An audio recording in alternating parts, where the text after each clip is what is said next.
दोस्तों, आज मैं इस वीडियो में आप सभी को एडवांस टैक्स कैसे कैलकुलेट करते हैं उसके बारे में इस वीडियो में बताने वाला हूं। इसके पहले के वीडियो में मैंने आपको बताया था कि advance tax income tax side पर जाकर कैसे पेमेंट करते हैं, लेकिन बहुत सारे लोगों ने रिक्वेस्ट किया कि सर एडवांस टैक्स कैसे कैलकुलेट करेंगे, उसके बारे में जरा बताइए। तो मैं इस वीडियो में आप सभी को इनकम टैक्स कैलकुलेटर के मदद से आप सभी को बताऊंगा कि एडवांस टैक्स कैसे कैलकुलेट करते हैं। तो चलो शुरू करते हैं। तो दोस्तों देखिए, सबसे पहले मैं एक्सेल में वर्किंग करके रखा हूं जो भी स्टेटमेंट ऑफ टोटल इनकम। जैसे हम इनकम टैक्स रिटर्न भरते हैं तो उस समय जो भी हमारा इनकम कैलकुलेशन होता है, स्टेटमेंट ऑफ टोटल इनकम, वो मैं बना के रखा हूं। अभी यहाँ पे देखिए, मैंने हमारा जो भी इनकम फ्रॉम हाउस प्रॉपर्टी का इनकम है, इनकम फ्रॉम बिजनेस का है, स्पेकुलेशन प्रॉफिट, कैपिटल गेन और इनकम फ्रॉम अदर सोर्सेज, और इस तरह से पे लेस डिडक्शन का भी यहाँ पे डिटेल है। तो इस तरह से मैंने टोटल इनकम स्टेटमेंट तैयार किया है। अब मुझे क्या करना है कि इजीली मैं एडवांस टैक्स कैलकुलेट कर लूँ, तो मुझे ज़्यादा कुछ नहीं करना है। मैं यहाँ पे जाके अपना गूगल क्रोम में टाइप करूँगा, एडवांस टैक्स टाइप करूँगा, तो यहाँ पे देखिए एडवांस टैक्स कैलकुलेटर आ जाएगा। तो यहाँ पे आप एडवांस टैक्स कैलकुलेटर के हेल्प से इजिली आप एडवांस टैक्स कैलकुलेट कर सकते हैं। तो अभी यहाँ पे सबसे पहले आपको टैक्स पेयर सिलेक्ट करना है। टैक्स पेयर आप इंडिविजुअल हो, एचयूएफ हो, AOP, BO, IO, domestic company हो, foreign company, firm, LLP, cooperative, जो भी इसमें से आप रहोगे वो आपको सिलेक्ट कर लेना है। तो मैं इंडिविजुअल हूँ तो इंडिविजुअल सिलेक्ट करूंगा। फिर उसके बाद whether opting for taxation under section 115 BSC, आप नए टैक्स रिजिम में जाना चाहते हैं कि ओल्ड टैक्स रिजिम में, तो मैं ओल्ड टैक्स रिजिम में जाऊंगा, इसलिए इसको नो कर दूंगा।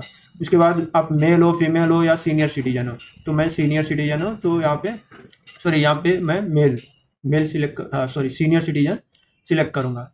उसके बाद रेसिडेंशियल स्टेटस, आप रेसिडेंशियल स्टेटस में जो भी आप रहोगे, रेसिडेंट, नॉन रेसिडेंट या नॉट ऑर्डिनरी रेसिडेंट, ये तीन ऑप्शन में से जो भी आप रहोगे वो सिलेक्ट करना है। तो मैं रेसिडेंट हूँ तो रेसिडेंट सिलेक्ट करूँगा। अब इसके बाद आपका इनकम फ्रॉम सैलरी, अगर आपका कोई सैलरी इनकम है तो आप यहाँ पे सैलरी इनकम डाल देंगे।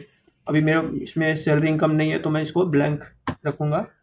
उसके बाद आप सेकंड में आ जाओगे, यहाँ पे देखिए इनकम फ्रॉम हाउस प्रॉपर्टी।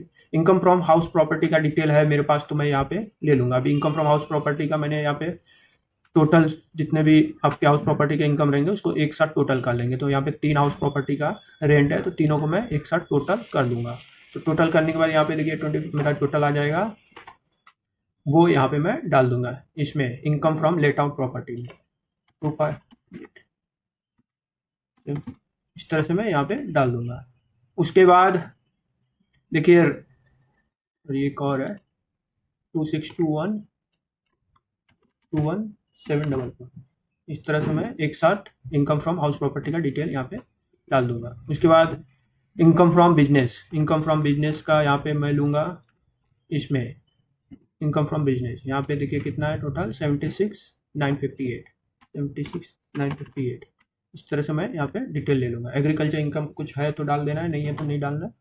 अब डिडक्शन देखिए, डिडक्शन में जाके यहाँ पे मैं डिडक्शन मैंने कैलकुलेट किया है, सॉरी यहाँ पे देखिए कैपिटल गेन का भी मैंने कैलकुलेट किया है, तो कैपिटल गेन में यहाँ पे मैं डाल दूंगा डिटेल सारा कैपिटल गेन का।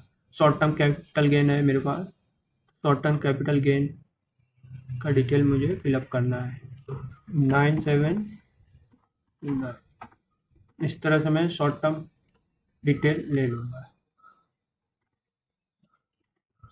तो यहाँ पे